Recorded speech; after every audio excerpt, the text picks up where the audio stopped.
میں بیڈ کے ایک کونے میں سمٹ کر بیٹھی تھی، خود پر صرف لحاف اوڑھ رکھا تھا۔ مجھ پر اس قدر خوف طاری تھا کہ لگتا تھا کہ خوف کے مارے ہی مر جاؤں گی۔ شاید جو کچھ میرے ساتھ ہوا وہ آج تک کسی بھی لڑکی کے ساتھ شادی کی رات کو نہیں ہوا ہوگا۔ میں نہیں جانتی تھی کہ شوہر کے نام پر مجھے ایک شفاف انسان ملے گا۔ میں ایک یتیم لڑکی تھی اور یتیم خانے سے ہی وہ شخص مجھے نکاح کر کے لے کر آیا تھا۔ میں جانتی تھی کہ میرا آگے پیچھے کوئی ایسا نہیں جو کہ میرے شوہر سے اس کے رویے کی بات کر سکے۔ بے بسی، مجبوری میرے پاؤں کی سب سے بڑی زنجیر بن گئی تھی۔ شادی کی رات میں نے بہت زیادہ خواب تو نہیں دیکھے تھے، کیونکہ میں جانتی تھی کہ میں ایک یتیم خانے سے آئی ہوں۔ ہمارے لیے تو یہی بہت ہوتا ہے کہ ایک سہارا ہمیں مل جائے۔ وہ شخص 40 کے لگ بھگ تھا، دیکھنے میں بھی قبول صورت اور مناسب سا تھا، لیکن میں 20 سال کی خوبصورت حسینہ تھی۔ میرا عروسی لباس بھی میرے ہونے والے شوہر نے یتیم خانے کے انچارج کو دیا تھا۔ میں نے وہ پہن لیا۔ میری ہمجولیوں نے مجھے تیار بھی کر دیا تھا۔ میں نے اس شخص کو نکاح کے بعد اس وقت دیکھا تھا جب وہ مجھے اپنے گھر رخصت کروا کر لے گیا۔ رخصتی کے وقت اس نے مجھے برقع نقاب پہنایا تھا، اس لیے میں نہیں جانتی تھی کہ میری قسمت کا خریدار کون تھا۔ بہرحال میں روتے دھوتے اپنی ہمجولیوں سے بچھڑ کر جمال کے ساتھ اس کے گھر پر آئی تھی۔ وہ گھر میں اکیلا ہی رہتا تھا، لیکن گھر ایک اچھے پوش علاقے میں صاف ستھرا بنا ہوا تھا۔ 3-4 کمروں کا مکان تھا جہاں رہنے والا بس وہ ایک ہی تھا۔ یتیم خانے کی انچارج نے مجھ سے یہ کہا تھا کہ اس نے تمہاری تصویر دیکھ کر تمہیں پسند کیا ہے۔ بہرحال میں نے اپنی آنکھوں میں کوئی زیادہ خواب نہیں سجائے تھے۔ میرا ہاتھ تھام کر جمال نے مجھے کمرے میں بٹھایا تھا، پھر کہنے لگا کہ اپنا برقع اتار دو، میں کچھ دیر بعد آتا ہوں۔ یہ کہہ کے وہ کمرے سے چلا گیا۔ میں نے اپنا نقاب اور برقع اتارا، کمرے کو حیرت نظروں سے دیکھا، کیونکہ کافی خوبصورت فرنیچر میرے کمرے میں سجایا گیا تھا اور اس وقت تو پورا کمرہ پھولوں سے مہک رہا تھا۔ میرے دل میں شادی کے لیے امنگیں لگی تھیں۔ میں خوش ہو گئی۔ اب تک کی محرومیاں مجھے جمال کے گھر پر پوری ہوتی ہوئی نظر آ رہی تھیں، لیکن میں نہیں جانتی تھی کہ یہ میری آزمائشوں کی ابتدا ہے۔ بہرحال کچھ دیر بعد جب جمال کمرے میں داخل ہوا تو اسے دیکھ کر میرا دل یک بارگی سے دھڑکا تھا۔ اس کی سلونی رنگت اور بڑا ہوا وجود دیکھ کر میرا دل پریشان ہو کر رہ گیا تھا۔ مجھے لگا کہ یتیم خانے کے انچارج نے میرے ساتھ بہت بڑی زیادتی کر دی ہے، لیکن بہرحال یہ میری قسمت تھی اور میں کیا کر سکتی تھی؟ نہ ہی اپنی قسمت سے میں لڑ سکتی تھی۔ ماں باپ تو تھے نہیں جو مجھ سے میرے رشتے کے بارے میں دریافت کرتے، مجھے تصویر دکھا کر میری رضامندی پوچھتے۔ یتیم خانے میں تو جو جیسا رشتہ آ جائے بس لڑکیوں کو بیاہ دیا جاتا ہے۔ میں نے اپنا دل بڑا کیا اور یہ سوچا کہ چلو ہوتے ہوتے مجھے اپنے شوہر سے محبت ہو ہی جائے گی۔ میں نہیں جانتی تھی کہ وہ شوہر نہیں بلکہ ایک شفاق انسان ہے۔ شادی کی رات بجائے میرے پاس بیٹھنے کے وہ سامنے اپنی ریوالونگ چیئر پر بیٹھ گیا، اپنی ٹانگ پر ٹانگ رکھ کر جیب سے سگریٹ نکالی اور پینے لگا۔ میں دلہن بنی بیڈ پر سمٹ کر بیٹھی ہوئی تھی۔ اس کی بے باک نظریں میرے پورے وجود پر سفر کر رہی تھیں۔ میں اس وقت بے حد نروس تھی۔ کچھ فطری سی بات تھی اور کچھ مجھے اپنے شوہر کی نظریں اچھی نہیں لگ رہی تھیں۔ مجھے وہ راحت اور سکون نہیں بخش رہی تھی جیسے کہ اس رشتے کا تقاضا ہوتا ہے۔ سگریٹ پیتے ہوئے اس نے مجھ سے کہا کہ اے لڑکی اپنا دوپٹہ اتارو۔ یہ سن کر حیرت سے میں نے اسے دیکھا تھا۔ میں نے اس کی جانب دیکھا تھا۔ میری آنکھوں میں حیرت تھی۔ شوہر کو تو چاہیے تھا کہ میرے پاس بیٹھتا، مجھے اعتماد میں لینے کی کوشش کرتا، لیکن اس نے جو کچھ میرے ساتھ کیا ناقابل فہم سی بات تھی۔ بڑا متکبرانہ تاثرات میرے شوہر کے چہرے پر میں نے دیکھ کر مزید گھبرائی تھی۔ مجھے سمجھ نہیں آ پا رہی تھی کہ کیا کروں اور کیا نہ کروں۔ اب میں عجیب سی کیفیت میں مبتلا تھی کہ بھلا یہ کیا طریقہ ہے۔ جب اس نے دوبارہ سے سخت لہجے سے کہا کہ تمہیں سنائی نہیں دیتا، اپنا دوپٹہ اتارو، میں گھبرا کر اپنے دوپٹے سے پنیں اتارنے لگی۔ میرے ہاتھ خوف کے مارے لرز رہے تھے۔ جمال سامنے بیٹھا سگریٹ پہ سگریٹ پی رہا تھا اور میری طرف ٹکٹکی باندھے دیکھ رہا تھا، کچھ میں اس کی نظروں سے نروس تھی اور کچھ اس کی عجیب سی فرمائش پر۔ بہرحال میں نے اپنا عروسی دوپٹہ اتار کر بیڈ پر رکھ دیا۔ اب تو اس کی نظریں مجھے مزید الجھن میں مبتلا کر رہی تھیں۔ مجھے شرم سی محسوس ہو رہی تھی۔ وہ کہنے لگا کہ اپنے زیورات بھی اتارو۔ اس کی ہر بات مجھے پریشانی میں مبتلا کر رہی تھی۔ میں نے آہستہ آہستہ سے اپنے تمام زیورات اتار کے رکھ دیے، لیکن اس کے بعد جو کچھ اس نے مجھ سے کہا میں نے صاف انکار کر دیا اور فوراً بیڈ سے کھڑی ہو گئی۔ میرے انکار پر تو جیسے جمال کی آنکھیں لہو رنگ ہوئی تھیں۔ وہ غصے سے کھڑا ہو گیا اور میرے پاس آ گیا۔ کہنے لگا تمہیں سنائی نہیں دے رہا؟ میں نے تم سے کیا کہا ہے؟ اس کے لہجے نے میری جان ہی نکال دی تھی۔ میں نے کہا کہ میں آپ کی یہ بات نہیں مان سکتی۔ وہ غصے سے کہنے لگا کہ اگر میری بات سے تم نے انکار کیا تو میں تمہارا حشر بگاڑ کے رکھ دوں گا، لیکن میں کسی قیمت پر اس کی بات نہیں مان سکتی تھی۔ میں نے کہا کہ میں یہ سب نہیں کر سکتی۔ اس نے ایک زوردار تھپڑ میرے منہ پر مار دیا۔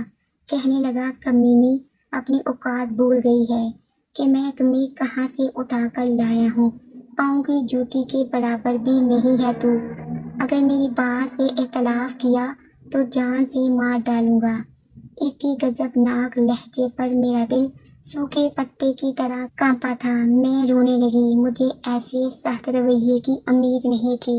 میں گھبرا کر ذرا سی پیچھے ہٹی تو اس نے میرے بالوں سے مجھے پکڑ کر اپنے قریب کیا۔ میرے چہرے کے برابر چہر لا کر غصے سے اپنی لہو رنگ آنکھیں میری آنکھوں میں گاڑتے ہوئے نہایت سخت لہجے سے کہا، چلو وہ کرو جو میں نے تمہیں کہا ہے۔ میری آنکھوں سے آنسو بہنے لگے۔ میں نے اس بے رحم شخص کے سامنے ہاتھ جوڑے اور کہا مجھے سے ایسا کام مت کرواؤ، میں یہ سب نہیں کر سکتی۔ عورت تو حیا کا پیکر ہوتی ہے، اسے اس میں ہی رہنے دو تو بہتر ہے۔ میری بات سن کر وہ کہنے لگا، جس جگہ سے تم آئی ہو کیا میں واقف نہیں کہ وہاں کیا کچھ نہیں ہوتا؟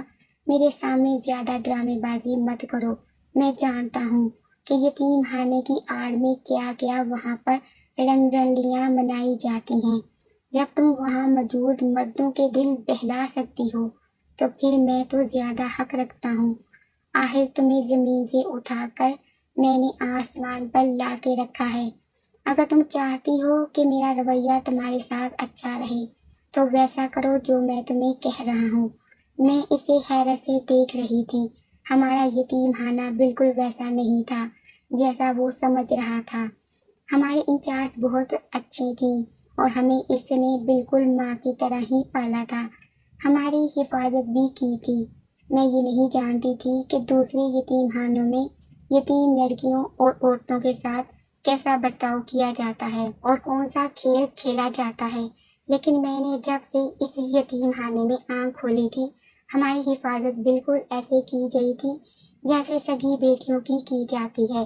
میں نے جمال سے کہا، آپ کو غلط فہمی ہوئی ہے، جمال ایسا کچھ نہیں ہے جیسا آپ سوچ رہے ہیں۔ اس سے پہلے کہ میں کچھ اور کہتی اس نے اپنے ہاتھ کی گرفت اور بھی مضبوط کی تھی، میرے بالوں کو بری طرح سے کھینچا۔ کہنے لگا بکواس مت کرو اور مجھے سمجھانے کی کوشش مت کرو، اتارو اپنا لباس۔ یہ کہہ کے اس نے مجھے دھکیلتے ہوئے چھوڑا تھا۔ میں زمین پر گرتے گرتے بچی تھی۔ میں نے تو سنا تھا کہ شوہر بیوی کا لباس ہوتا ہے۔ اللہ تعالیٰ نے میاں بیوی کا رشتہ بہت ہی پاکیزہ بنایا ہے، شرم و حیا کا حکم دیا ہے۔ میاں بیوی کو ایک دوسرے کا لباس اس لیے کہا کیونکہ لباس انسان کو ڈھانپ لیتا ہے۔ یہ میرا کیسا شوہر تھا جو مجھے بے حجاب کرنے پر تلا ہوا تھا، وہ بھی یوں۔ میں فوراً کمرے سے باہر نکل گئی۔ میں ایک محفوظ پناہ چاہتی تھی۔ جو مجھے اس گھر میں نظر نہیں آ رہی تھی، لیکن میں شاید اتنی خوش نصیب نہ تھی۔ وہ شخص فوراً سے میرے پیچھے لپکا اور مجھے بازو سے پکڑ لیا۔ میں چیخنے چلانے لگی، کہنے لگی، مجھے چھوڑ دو، میں تمہارے ساتھ زندگی نہیں گزار سکتی، مجھے واپس یتیم خانے چھوڑ دو۔ میرا یہ کہنا تھا کہ اس نے مجھے مارنا شروع کر دیا۔ اس نے مجھے کمرے میں گھسیٹتے ہوئے لایا، میرے دونوں رخسار تھپڑ مار کر سرخ کر دیے، مجھے بیڈ پر دھکیل کر پھینکا اور اپنی جیب سے سگریٹ نکال کے جلائی اور جلاتے ہوئے سگریٹ سے میرا عروسی لہنگا جلانا شروع کر دیا۔ کہنے لگا کہ میں دیکھتا ہوں کہ تم کب تک میری بات نہیں مانتی۔ میں تو یہ سب دیکھ کر پریشان حال ہو گئی تھی۔ میرا لہنگا بری طرح سے جلنے لگا تھا۔ اس سے پہلے کہ لہنگے کے ساتھ میں بھی جلنا شروع ہو جاتی، میں نے اسے اتار دیا اور خود پر لحاف اوڑھ لیا۔ مجھے یوں بے بس دیکھ کر وہ ہنستا ہوا کمرے سے باہر نکل گیا۔ میں بے بسی سے رو رہی تھی اور صبح اپنی قسمت پر رو رہی تھی۔ میں یوں ہی روتی رہی جب وہ صبح کمرے میں آیا تو اس کے ہاتھ میں ایک شاپر تھا۔ اس نے میرے منہ پر مار دیا، کہنے لگا، اس میں چند جوڑے ہیں، اسے پہن کر باہر آؤ اور مجھے ناشتہ بنا کر دو۔ اس کا لہجہ ایسا ہی تھا، حقارت سے بھرا ہوا۔ میں نے اپنا لباس تبدیل کیا اور روتے ہوئے کمرے سے باہر آ گئی۔ سامنے ہی چھوٹا سا کچن تھا۔ جب میں کچن میں آئی تو پورا کچن گندا ہوا پڑا تھا، سنک میں گندے برتن پڑے تھے، چولہے پر چائے والی ایک کیتلی تھی جو کہ بری طرح سے جل جل کر کالی ہو چکی تھی۔ میں نے پورا کچن صاف کیا اور ناشتہ بنانے لگی۔ فریج میں ہر چیز موجود تھی، لیکن پورا فریج گندا تھا۔ میں نے ناشتہ بنا کر سامنے ٹیبل پر رکھا، لیکن خود اس کے ساتھ بیٹھ کر ناشتہ نہیں کیا۔ کچن میں ہی کھڑے کھڑے میں نے ناشتہ کیا اور پھر صفائی کرنے لگی۔ اس دوران میں یہ بھی دیکھ چکی تھی کہ کس کیبٹ میں کون سا سامان پڑا ہے۔ وہ شخص ناشتہ کر کے کچن میں آ گیا۔ اسے اپنے پاس پا کر مجھے بس ایک ہی احساس ہوتا تھا اور وہ تھا خوف کا۔ وہ میرے پاس آ کر کہنے لگا کہ جو حرکت تم نے رات کو کی ہے، اگر تم نے آج بھی وہی دہرائی تو پورا کمرہ جلا کر رکھ دوں گا اور تمہیں بھی جلا دوں گا۔ یہ سن کر میں اگلا سانس لینا بھول گئی تھی۔ یہ کہہ کے وہ کمرے سے باہر نکل گیا۔ جب میں کھانا بنا کر کچن سے باہر آئی تو وہ گھر میں نہیں تھا۔ میں نے سکون کا سانس لیا تھا، لیکن رات کے بارے میں سوچ کر میرا دل خوف زدہ سا ہونے لگا تھا۔ میں اب تک سمجھ نہیں پا رہی تھی یہ شخص ایسا کیوں کر رہا ہے۔ اگر اسے ظلم و ستم کا نشانہ ہی بنانا تھا تو ایک یتیم بے سہارا لڑکی کو کیوں؟ وہ تو بیچاری بچپن سے ہی دکھ سہتی ہوئی اپنی زندگی گزار رہی ہوتی ہیں۔ بہرحال میں نے سوچا کہ مجھے گھر سے بھاگ جانا چاہیے۔ نہ جانے یہ شخص رات کو میرے ساتھ کیا حیوانیت کا مظاہرہ کرے گا۔ اس لیے میں اپنے کمرے میں گئی، چھوٹے سے بیگ میں اپنے چند جوڑے ڈالے جو صبح کو لے کر آیا تھا اور باہر جانے لگی۔ جیسے ہی میں نے مین گیٹ کھولنا چاہا تو میرے ہوش اڑ گئے، کیونکہ گیٹ کو باہر تالا لگا ہوا تھا اور پورا بند تھا۔ گھر میں کچھ بھی ایسا نہ تھا کہ میں پھلانگ کر باہر جا سکتی۔ دیواروں کے اوپر بھی اس نے بڑے بڑے جنگلے لگا رکھے تھے کہ جن کو پھلانگنا مجھے جیسی لڑکی کے بس کی بات نہ تھی۔ میں نے تمام کمروں کی کھڑکیاں کھول کر دیکھی، لیکن سب پر لوہے کا جنگلہ لگا ہوا تھا۔ مجھے لگا جیسے میں ایک قیدی ہوں۔ مجھے اپنی قسمت پر پھر سے رونا آنے لگا۔ روتے روتے ہی میں نے رات کا کھانا بنایا تھا اور جب وہ شخص گھر کے اندر داخل ہوا، میں خوف کے مارے اپنے کمرے میں جا کر دروازہ لاک کر کے بیٹھ گئی۔ میں اس کے آنے سے پہلے ہی کھانا کھا چکی تھی۔ میں اس کا سامنا ہی نہیں کرنا چاہتی تھی۔ مجھے اس سے ڈر اور خوف محسوس ہو رہا تھا، لیکن 5 منٹ ہی مجھے ہوئے تھے کہ جب میرے کمرے کا دروازہ زور سے کھٹکا کہ میرا دل زور زور سے دھڑکنے لگا۔ بڑے غصے لہجے سے اس نے کہا کہ دروازہ کھولو ورنہ دروازہ توڑ دوں گا اور تمہارا وہ حشر کروں گا کہ یاد کرو گی کس کے ساتھ تم کمرے میں بیٹھی ہو، کون ہے کمرے میں تمہارے ساتھ۔ یہ سن کر تو میرے ہوش اڑ گئے تھے۔ جس طرح کے حفاظتی اقتدام اس نے کر رکھے تھے، کون یہاں آ سکتا تھا؟ میں نے فوراً سے دروازہ کھول دیا۔ اس نے مجھے بڑی بری طریقے سے پیچھے دھکا دیا اور کمرے کی تلاشی لینے لگا، کبھی بیڈ کے نیچے، کبھی پردوں کے پیچھے، یہاں تک کہ الماری کھول کے بھی دیکھنے لگا۔ میں نے کہا، آپ ایسی حرکتیں کر رہے ہیں، یہاں کوئی نہیں ہے۔ وہ کہنے لگا کہ پھر دروازہ کیوں بند کر کے لاک کر رکھا تھا؟ تم مجھ سے جھوٹ بول رہی ہو۔ یہ کہتے ہوئے وہ واش روم میں چلا گیا۔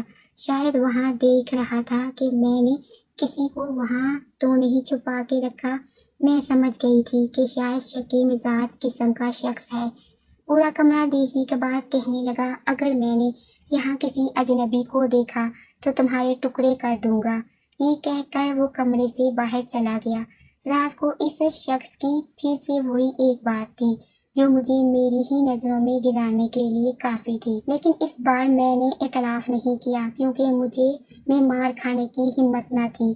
مجھے حیرت اس بات پر ہوئی کہ وہ شخص کمرے سے باہر نکل کر چلا گیا تھا۔ اس نے اب تک مجھے چھوا تک نہ تھا، اب تو یہ ہر روز ہونے لگا تھا۔ وہ شخص مجھے بے حجاب کر کے باہر نکل جاتا تھا، پوری رات کمرے میں نہیں آتا تھا۔ ہمارے گھر میں رات کو چور بھی آئے۔ میں اس وقت گہری نیند میں تھی جب مجھے کمرے کے باہر شور سا سنائی دیا۔ مجھے لگا جیسے میرا شوہر کسی سے لڑ رہا ہے۔ جیسے ہی میں کمرے سے باہر نکلی، سامنے دو مردوں کو اپنے شوہر کے سر پر پسٹل تانے دیکھا۔ میرا شوہر زخمی حالت میں تھا۔ یہ دیکھ کر تو میری حالت ہی خراب ہونے لگی۔ میں فوراً سے اپنے شوہر کے پاس چلی گئی۔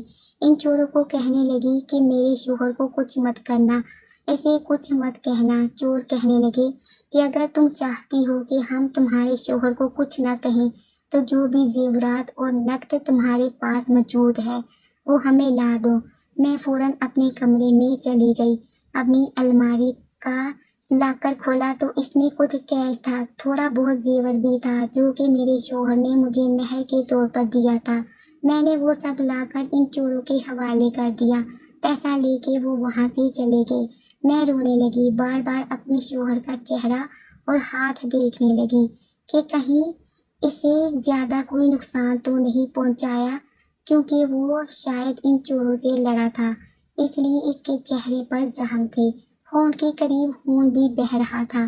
میں نے اپنے دوپٹے سے اس کا چہرہ صاف کیا، روتے ہوئے اس سے پوچھنے لگی کہ آپ نے کیوں ان سے لڑائی کی، وہ بھی چند پیسوں کی خاطر؟ میرے لیے نہ تو یہ پیسہ اہمیت رکھتا ہے اور نہ ہی زیور۔ اگر آپ کو کچھ ہو جاتا تو میں کیا کرتی؟ پہلی بار مجھے حیرت سے دیکھے جا رہا تھا، جیسے اسے میری باتوں پر یقین نہیں آ رہا ہو۔ کہنے لگا کہ تمہیں میری اتنی پرواہ کیوں؟ میں نے کہا، اس لیے کہ آپ میرے شوہر ہیں، مجھے آپ کی پرواہ نہیں ہوگی تو اور کس کی ہوگی؟ میری بات سن کے اس کے چہرے کا رنگ یکدم اڑ سا گیا تھا۔ وہ فوراً سے اپنے کمرے میں چلا گیا، دروازہ بند کر لیا۔ لیکن اس رات میں بہت بے چین رہی، بار بار میرا دل یہی سوچ کر خوف زدہ ہوتا رہا کہ اگر میں وقت پر نہ پہنچتی تو میرے شوہر کے ساتھ نہ جانے کیا کر بیٹھتے۔ بے شک میرے شوہر نے میرے ساتھ کبھی بھی اچھا رویہ نہیں رکھا تھا، جتنا ذلیل مجھے کر سکتا تھا کرتا تھا۔ وجہ تو میں نہیں جانتی تھی، لیکن جو کچھ میرے ساتھ ہو رہا تھا وہ زیادتی تھی۔ اس کے باوجود میں نے اس کے ساتھ اچھا ہی رویہ رکھا تھا، اس کی پسند کا کھانا بناتی تھی، پورا دن اس کے کام کرتی تھی۔ کبھی ایسا نہیں ہوتا تھا کہ اسے کسی چیز کی ضرورت ہوتی اور میں نہ پورا کرتی۔ میں جانتی تھی کہ میرا شوہر شکی مزاج ہے، اس لیے میں تیار بالکل نہیں ہوتی تھی، بالکل سادہ رہنے لگی تھی۔ اب تو میرے شوہر کا رویہ بھی کچھ بدلنے لگا تھا، وہ بہت خاموش رہنے لگا تھا، میرے کمرے میں بالکل نہیں آتا تھا۔ ایک بار میں کچن میں برتن دھو رہی تھی اور کچن کی صفائی کر رہی تھی۔ اکثر میں رات کو ہی پورا کچن صاف کر کے سوتی تھی اور اسی وقت میرا شوہر چائے کا بھی کہہ دیتا تھا۔ وہ آج کل بہت چپ سا تھا۔ میں سنک میں رکھے گندے برتن دھو رہی تھی کہ جب وہ کچن میں آیا، میں سمجھ گئی کہ اس نے چائے پینی ہے، اس لیے میں نے فوراً سے چولہے پر چائے کی کیتلی چڑھا دی، کیونکہ میں اس کا ہر کام اس کے کہے بنا کر دیتی تھی۔ یہ دیکھ کر وہ کہنے لگا کہ ایسا کرو، جا کے آرام کرو، میں اپنے لیے چائے خود بنا لوں گا۔ میں نے کہا کہ نہیں، میں بنا دیتی ہوں، ویسے بھی ابھی مجھے کچن بھی صاف کرنا ہے۔ میرا یہ کہنا تھا کہ وہ میرے سامنے آ کے کھڑا ہو گیا، کہنے لگا کہ کچن صبح بھی صاف ہو سکتا ہے، ضروری نہیں کہ تم سارا کام کر کے ہی سو گی۔ ایسا پہلی بار ہوا تھا کہ اس نے ایسے جملے میرے ساتھ بولے تھے، ورنہ شروع میں تو وہ مجھ پر بہت سختی کرتا تھا، کہتا تھا پورا گھر چمکانے کے بعد تمہیں سونے کی اجازت ہے۔ اس لیے مجھے عادت سی ہو گئی تھی۔ میں نے کہا کہ نہیں، کوئی بات نہیں، میں آپ کو چائے بنا کر دے دیتی ہوں، لیکن اس نے انکار کر دیا، کہنے لگا جاؤ، جا کے آرام کرو، مجھے تم ویسے بھی تھکی تھکی سی لگ رہی۔ یہ سن کر میں حیرت سے اسے دیکھنے لگی۔ یہ بات سچ کہ چند دن سے واقعی تھکی تھکی سی تھی۔ گھر کے کام مسلسل کرنے سے میرے چہرے پر اب تھکن کے آثار میرے چہرے پر ظاہر ہونے لگے تھے، اور دوسری بات یہ کہ مجھے اپنے شوہر کی سنگت کی خواہش بھی ہونے لگی تھی۔ وہ جیسا بھی تھا، مجھے زندگی تو اسی کے ساتھ گزارنی تھی۔ میں اپنے کمرے میں آ گئی، کچھ دیر ایسے ہی لیٹی رہی، پھر خیال آیا کہ کیوں نہ اپنے شوہر سے بات کرتی ہوں کہ آخر وہ مجھے کس بات کی سزا دے رہا ہے، میرے پاس کیوں نہیں آتا۔ یہ سوچ کر میں اٹھ کر بیٹھ گئی، سوچا کہ بات کرنے میں کوئی حرج نہیں ہے، وہ میرا شوہر ہے، اس سے نہیں کہوں گی تو پھر کس سے کہوں گی۔ میں کمرے سے باہر نکلی اور اپنے شوہر کے کمرے میں چلی گئی، لیکن سامنے جو منظر میں نے دیکھا، میرے ہوش اڑ کے رہ گئے۔ وہ جائے نماز بچھائے رو رہا تھا، نہ جانے اسے کس بات کا غم تھا، وہ کیوں رو رہا تھا، میں سمجھ نہیں پائی، لیکن جیسے ہی اس نے مجھے دیکھا تو وہ فوراً سے اٹھ کر بیٹھ گیا، اپنی آنکھوں سے آنسو صاف کیے اور جائے نماز طے کر کے رکھنے لگا۔ پھر کہنے لگا تم یہاں کیوں آئی ہو؟ میں نے کہا کہ آپ کیوں رو رہے تھے؟ وہ کہنے لگا یہ میرے اللہ کا معاملہ ہے۔ مجھے حیرت ہوئی کہ وہ نماز بھی پڑھتا ہے، اللہ کو بھی یاد کرتا ہے۔ جو کچھ اس نے میرے ساتھ کیا تھا وہ تو بالکل ہی غیر انسانی سلوک تھا۔ میں تو سمجھی تھی اس کا اللہ سے کوئی واسطہ نہیں ہوگا، ورنہ وہ اتنا سنگ دل نہ ہوتا۔ مجھے وہیں کھڑے دیکھ کر کہنے لگا تم جاؤ یہاں سے، لیکن میں اس کے پاس آ گئی اور اس کے ساتھ لگ گئی۔ میں نے کہا کہ آپ کیوں مجھ سے دور رہتے ہیں؟ میری بات سن کر اس نے فوراً سے مجھے خود سے الگ کیا تھا، کہنے لگا کہ جاؤ یہاں سے۔ مجھے لگا جیسے وہ مجھ سے کچھ چھپا رہا ہے۔ میں نے کہا میں آپ کی بیوی ہوں، آپ کیوں مجھ سے اپنی ہر بات شیئر نہیں کرتے؟ میاں بیوی تو ایک دوسرے کے ساتھی ہوتے ہیں۔ اللہ تعالیٰ نے دنیا میں سب سے پہلا رشتہ میاں بیوی کا بنایا ہے، تاکہ عورت اور مرد کو ایک دوسرے کی کمی محسوس نہ ہو، وہ آپس میں بات کریں اور خوشگوار زندگی گزاریں۔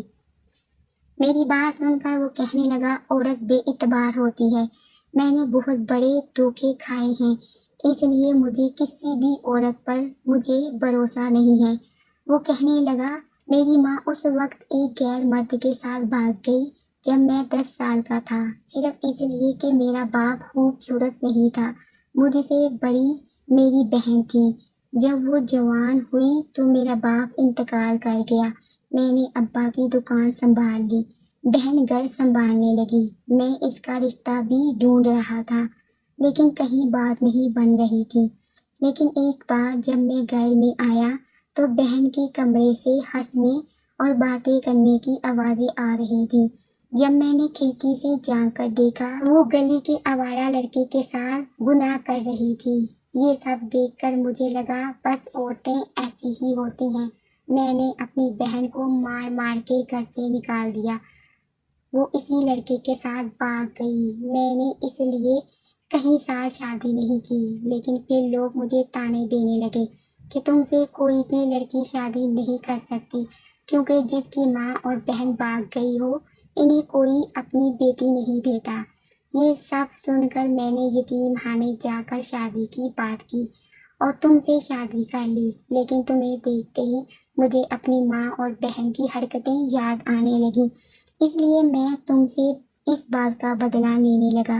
لیکن جس دن چور گھر پر آئے تھے تو تمہیں اپنے لیے اس قدر پریشان اور روتا دیکھ کر مجھے حیرت ہوئی تھی کہ جیسا برا رویہ میں نے تمہارے ساتھ رکھا، تمہیں تو مجھے مروا دینا چاہیے تھا، لیکن تم نے سارا پیسہ اور زیور ان چوروں کو دے دیا میرے لیے۔ تم رو رہی تھی، یہ دیکھ کر میرے خیالات تمہارے لیے بدلنے لگے، لیکن مجھے اپنے رویے پر پشیمانی ہونے لگی، اس لیے تمہارے پاس آنے کی ہمت نہیں۔ میں تمہیں اپنے قابل نہیں سمجھتا، یہ کہتے ہوئے وہ رو رہا تھا۔ میں نے کہا، جمال، میرے دل میں آپ کے لیے کوئی بدگمانی نہیں ہے، اگر تھی تو وہ بھی ختم ہو گئی ہے۔